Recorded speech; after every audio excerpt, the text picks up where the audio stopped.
Hello students, welcome to my YouTube channel the commerce click. तो चलिए शुरू करते हैं आज का प्रैक्टिकल क्वेश्चन। हमारा क्वेश्चन है अकाउंटिंग क्वेश्चन का, show the effect of following transaction on the accounting equation.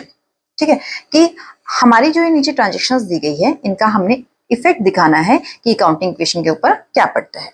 तो इसके पहले हम अपना फॉर्मेट जो अब तक आपको याद हो गया होगा, अकाउंटिंग इक्वेशन का format, first serial number, then transaction, assets is equal to liabilities plus capital, that is our fundamental accounting equation। ठीक है, तो चलिए स्टार्ट करते हैं।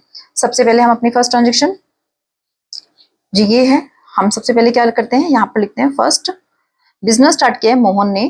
कैसे स्टार्ट किया है, कैश लगाई है 2,50,000 की, गुड्स है 1 लाख की और बिल्डिंग है 2 लाख की। तो सबसे पहले हम यहाँ लिख लेते हैं business started with cash.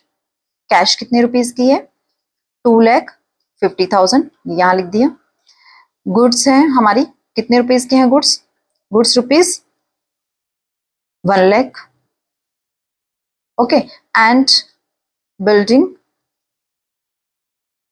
Rupees कितनी है, बिल्डिंग 2 लाख रुपीस की। ठीक है, अब ये जो स्टार्टिंग में हमारे पास जितनी भी चीजें आई इसको हम क्या करेंगे, अपने एसेट्स में हेड बना लेंगे। एक हमारा बन जाएगा कैश का, गुड्स के लिए हम क्या वर्डिंग यूज करते हैं बच्चों, स्टॉक, और एक हमारा बन जाएगा बिल्डिंग का। आई थिंक क्लियर है ये। और इधर से हमारी क्या बनती है, जब बिजनेस स्टार्ट करते हैं तो क्या बनता है, कैपिटल। क्लियर। अब जो हमने जितनी चीजें लगाई हैं उसमें वो ऐड करते रहेंगे। कैश कितना आ गया हमारे पास, 2,50,000 का कैश आ चुका है। स्टॉक कितना आ गया हमारे पास, 1 लाख रुपीस का स्टॉक आ गया है। बिल्डिंग कितनी हो गई है हमारे पास, 2 लाख रुपीस की बिल्डिंग है हमारे पास। लाइबिलिटी हमारे पास नथिंग, और कैपिटल कितनी हो चुकी है, इन सबको टोटल करके, क्योंकि बिजनेस के स्टार्टिंग में जो भी इन्वेस्टमेंट की जाती है उन सबका टोटल क्या होता है, कैपिटल कहलाता है। तो कितना हो जाएगा ये, 5,50,000। क्लियर, इतना समझ आ गया। ये ट्रांजेक्शन इजी थी, हर क्वेश्चन में रिपीट होती है। यहां फर्स्ट टाइम हम क्या लिखते हैं, इक्वेशन। कैश कितनी हो चुकी है, 2,50,000 की, स्टॉक 1 लाख का हो चुका है हमारे पास, बिल्डिंग 2 लाख, लाइबिलिटी नील, और 5,50,000 की कैपिटल। क्लियर है कंसेप्ट। चलिए करते हैं अपनी सेकंड ट्रांजेक्शन। सेकंड ट्रांजेक्शन में क्या बोला जा रहा है, he purchased goods from Rahul of ₹55,000, कि उसने राहुल से गुड्स परचेज करी है 55,000 में। अब बच्चों गुड्स परचेज करके आए हैं, एक जगह तो आपको पता है स्टॉक में ऐड हो जाएगा 55,000। अब दूसरा कैसे परचेज किया है, जब कोई नाम स्पेसिफिक कर दिया जाता है तो उसका मतलब हमने ये ट्रांजेक्शन उधार में की है। अगर नाम नहीं लिखा होता, सिंपल लिखा होता ही परचेज गुड्स ऑफ ₹55,000, तो इसका मतलब वो ट्रांजेक्शन कैश की है, कि हमने कैश में परचेज किया है। बट अगर स्पेसिफाई कोई नाम किया गया है और कैश वर्ड कहीं भी नहीं दिख रहा है, तो इसका मतलब ये ट्रांजेक्शन आपकी ऑन क्रेडिट है, उधार की है। तो उधार में क्या होता है, जब हम माल उधार में खरीदते हैं तो एक बार तो हमारा स्टॉक बढ़ जाता है, स्टॉक में माल आया है, और दूसरी बार जिनसे हम उधार माल खरीदते हैं उनको क्या बोलते हैं, क्रेडिटर्स। तो हम नाम नहीं लिखते अलग अलग से, हम सबको क्या करते हैं, क्रेडिटर्स में डाल देते हैं। तो पहले इक्वेशन लिखते हैं, हमने गुड्स परचेज किए 55,000 के राहुल से, तो यहां लिख देते हैं purchased goods from Rahul for ₹55,000। Clear, कि 55,000 रुपीज की हमने गुड्स परचेज किए। तो एक बार तो हमारी गुड्स कहाँ आ गई, ये स्टॉक में आ गई 55,000, और एक बार हमारे क्या हो जाएंगे, ये क्रेडिटर्स हो जाएंगे। ठीक है, तो एक बार हमारे ये क्रेडिटर्स इंक्रीज हो गए आपके 55,000 रुपीज से। क्लियर है, सेम था, सिर्फ इसमें क्या उसने चीज डाली है कि राहुल नाम दे दिया। अब इसने ऑन क्रेडिट वर्ड नहीं बोला है, सिर्फ नाम दे दिया फ्रॉम राहुल।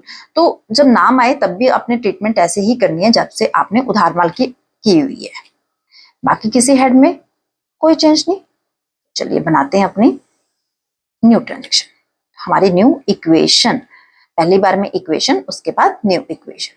2,50,000 का कैश, क्योंकि इस ट्रांजेक्शन से कैश में कोई इफेक्ट नहीं हुआ। स्टॉक हमारा हो चुके 1,55,000 का। बिल्डिंग हमारे पास है 2 लाख रुपीस की। क्रेडिटर्स हो चुके हैं हमारे पास 55,000 रुपीस के, और कैपिटल हो चुके हैं हमारे पास 5,50,000 के। Concept clear. नेक्स्ट ट्रांजेक्शन हमारी third, he sold goods to Varun for rupees 60,000 costing rupees 52,000। क्या मीनिंग है इसका कि उसने वरुण को गुड्स सेल किए, हमने माल क्या किया है, सेल किया है, बेचा है। कितने में बेचा है, 60,000, that is our sale price. Costing is 52,000, that is our क्या है, ये हमारा costing, that is cost price. ठीक है, अब सेल वाली ट्रांजेक्शन में वर्किंग नोट के थ्रू मैं आपको समझाती हूँ ताकि आपको अच्छे से कंसेप्ट क्लियर हो जाए। सेल वाले में आप कभी कोई भी मिस्टेक ना करो। पहला वर्किंग नोट, इसको नंबरिंग डाल लेते हैं। कॉस्ट प्राइस इस क्वेश्चन के अकॉर्डिंग हमें कितनी दी हुई है, 52,000। सेल प्राइस कितनी दी है हमें, 60,000। प्रॉफिट हुआ है इस ट्रांजेक्शन में, कितना हुआ है हमें, 8,000 का। अब ये चीजें आपको सब पता है। Cost price is always deducted from the stock.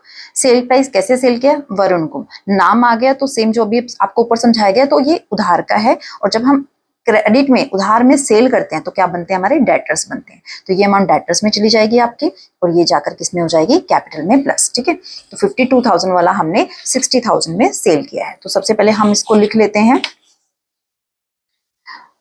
Goods sold costing rupees, कितनी कॉस्टिंग थी हमारी, 52,000 की थी। गुड्स सोल्ड कॉस्टिंग रुपीज 50,000 और टू वरुण को बेची हमने, उधार में बेची ना, टू वरुण ऑफ रुपीज कितने में सेल किया, 60,000 में। चेक कर लीजिए एक बार, यही था ना कि हमने वरुण को सेल किया है, गुड्स 60,000 में बेचा है और कॉस्टिंग कितनी है, 52,000 की। अभी आपको बता दिया, जो कॉस्टिंग होती है that is always deducted from the stock. ठीक है, वरुण को सेल किया है, उधार में सेल किया है, तो क्या बनते हैं हमारे उधार के सेल में, डेटर्स, जो कि असेट्स के हेड में आते हैं। तो हमारे डेटर्स कितने के हो गए, हमने कितने लेने हैं उनसे, 60,000 लेने हैं। और हमारा जो 8,000 का प्रॉफिट हमें हुआ है, that is add back to the capital. बाकी किसी हेड में नो चेंज। क्लियर, चलिए बनाते हैं अपनी न्यू इक्वेशन। 2,50,000 की कैश, इसमें से हम माइनस करेंगे तो 1,03,000। क्लियर है, ये स्टॉक हो गया। 2 लाख का बिल्डिंग, 60,000 के डेटर्स, 55,000 के क्रेडिटर्स, प्लस 5,58,000 की capital. Concept clear. Next transaction, fourth, he paid cash of rupees 53,000 to Rahul in full settlement. अब बच्चों ये कंसेप्ट ध्यान से समझना कि क्या बोला जा रहा है। जो यहाँ पर मोहन है, इसने कैश पे की है, यानी कि हमारे पास से कैश दी है, राहुल को दी है। ठीक है, अब पहले चेक कीजिए राहुल कौन था, राहुल ये था। परचेज करते हैं तो किससे बना था, क्रेडिटर्स, यानी कि ये हमारे क्रेडिटर्स हैं जिनको हमने पेमेंट दी है। कितने की पेमेंट दी है, 53,000 की पेमेंट दी है। ओके, अगर ये फुल सेटलमेंट वर्ड ना लिखा होता, सिर्फ ट्रांजेक्शन यहाँ तक होती, he paid cash of rupees 50,000 to Rahul, ये हमने पहले किया हुआ था। जैसे हम क्रेडिटर्स को पे करते हैं तो एक बार कैश में से माइनस और एक बार क्रेडिटर में से माइनस। ठीक है, बट अब इस ट्रांजेक्शन पे यहाँ पर हमने क्या बोल दिया, फुल सेटलमेंट। फुल सेटलमेंट का मतलब क्या होता है, अब प्रैक्टिकली लाइफ में ऐसा बहुत बार होता है।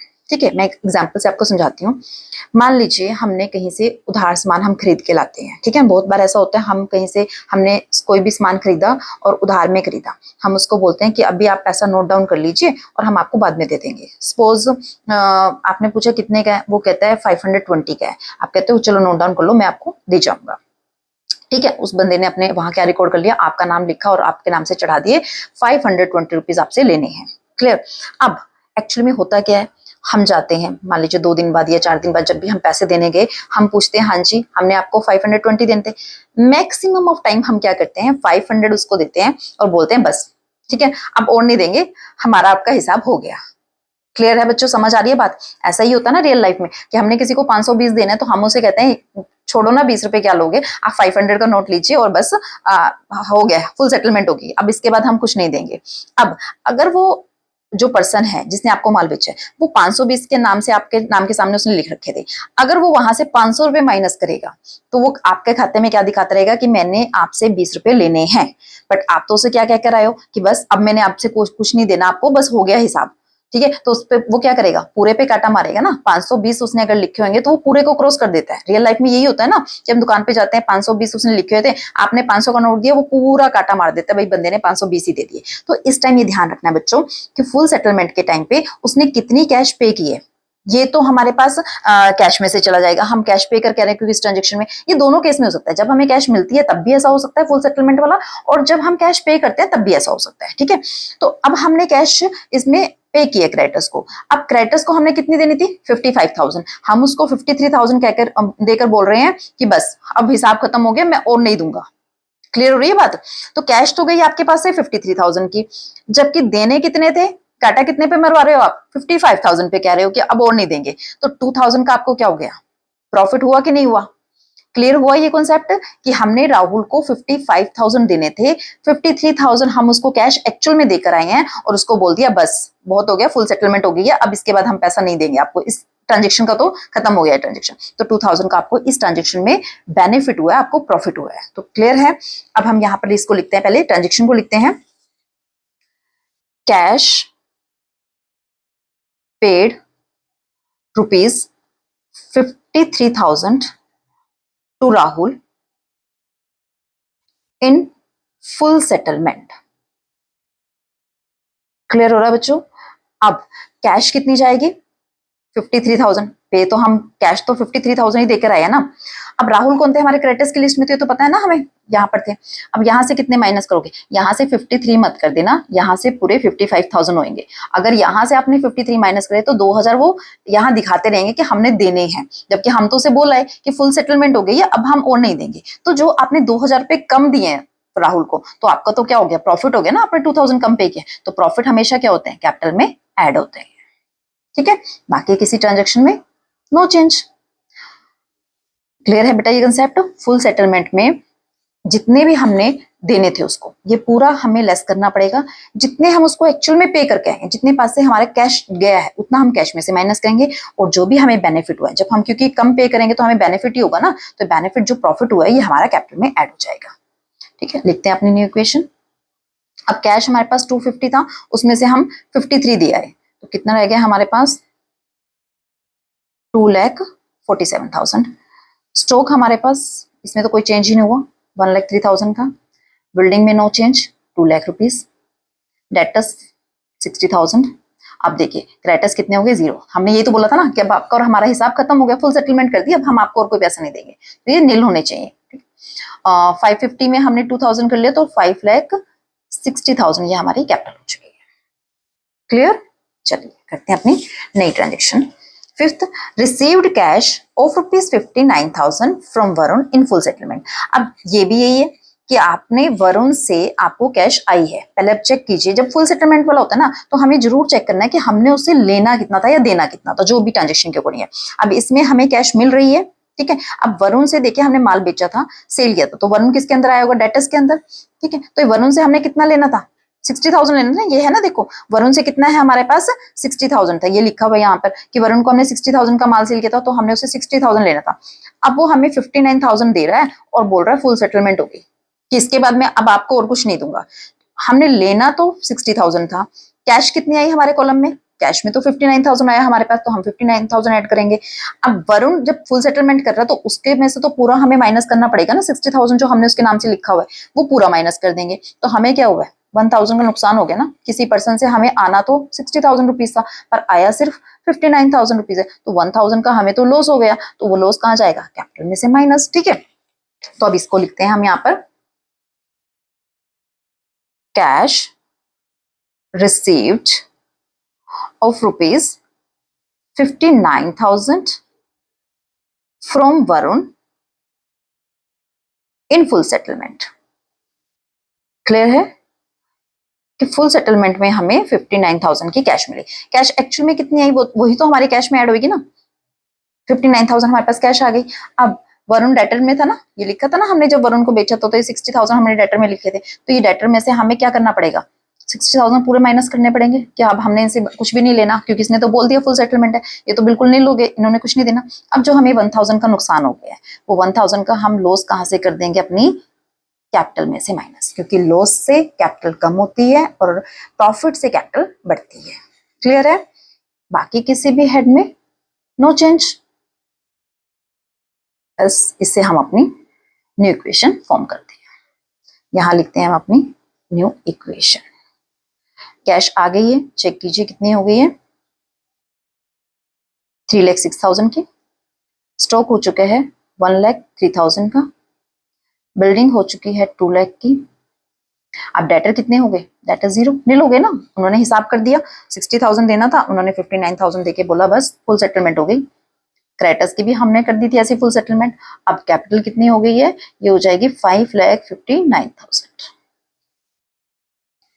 आई थिंक कंसेप्ट क्लियर है, ठीक है। चलिए नेक्स्ट ट्रांजेक्शन। नेक्स्ट है हमारी last transaction, depreciation charge on building of ₹10,000 कि हमने डेप्रिसिएशन लगाया बिल्डिंग के ऊपर 10,000 रुपया। पहले लिख लेते हैं, फिर आपको ये कंसेप्ट क्लियर करती हूँ कि डेप्रिसिएशन होता क्या है।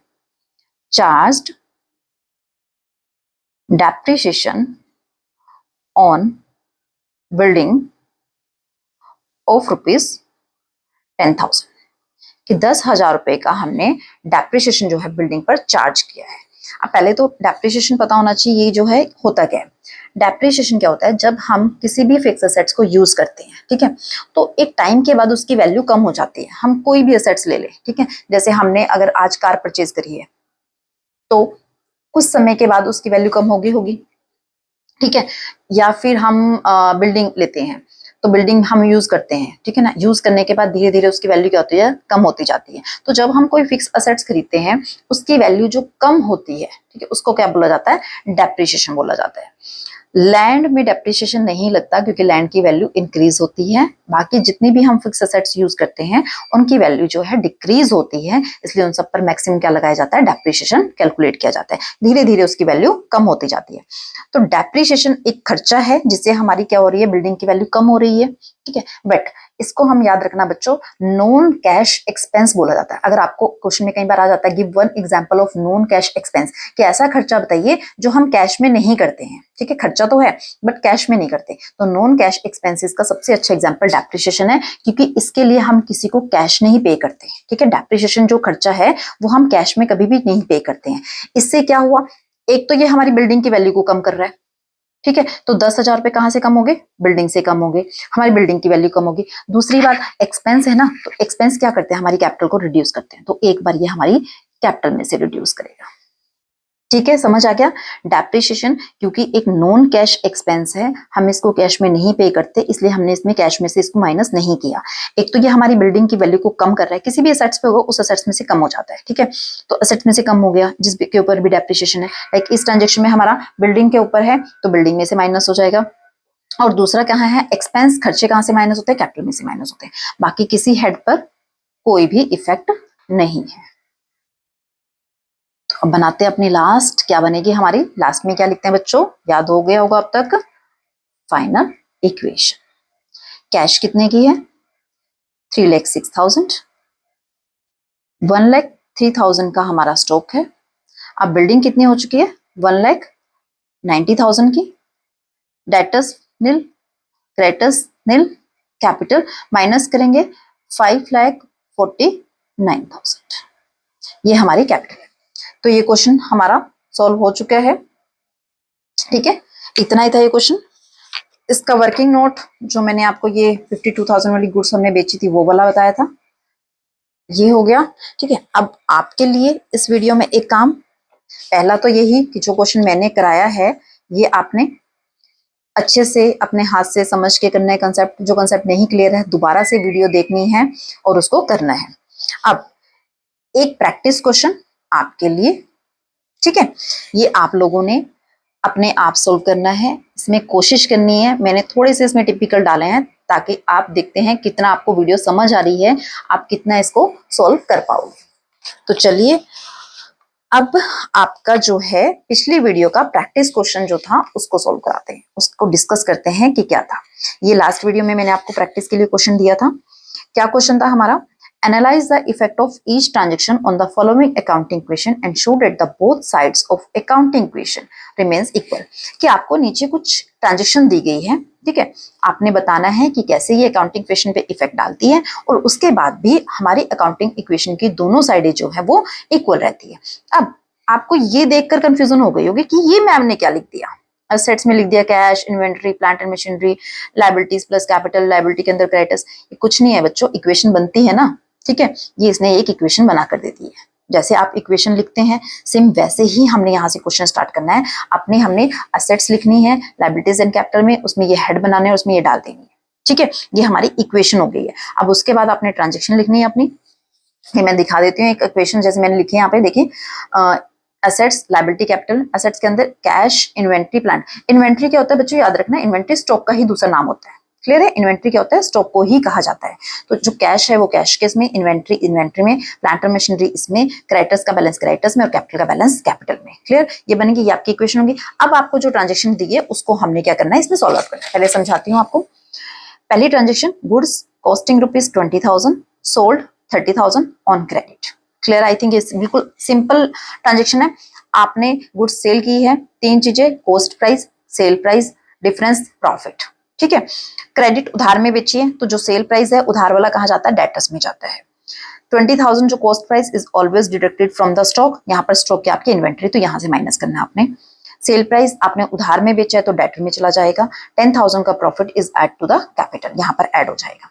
आउटस्टैंडिंग रेंट, लास्ट वीडियो में आपको ये वाला बताया था, आउटस्टैंडिंग जो खर्चे आपके ड्यू हो चुके हैं, आप पर आपने पे नहीं किए हैं, तो एक बार ये आपकी लायबिलिटी में चले जाते हैं, और क्योंकि एक्सपेंस है, एक्सपेंस होने की वजह से एक बार कैपिटल में से less. Paid for advertisement in advance, advertisement के लिए हमने एडवांस में 2,000 रुपीज पे कर दिए। जब खर्चा है ना, खर्चे हम एडवांस में पे करते हैं तो उसको बोलते हैं प्रीपेड एक्सपेंस, और जो हमारी असेट्स के हेड में आते हैं, तो प्रीपेड एक्सपेंस में चले जाएंगे एक बार तो 2,000, और कैश पे करके आए हैं तो हमारे 2,000 कैश में से माइनस हो जाएंगे। This is the answer of this question. Clear है, ये इसका आंसर है। आप इसमें चेक कर सकते हैं कि कौन सी आइटम कहाँ दी गई है।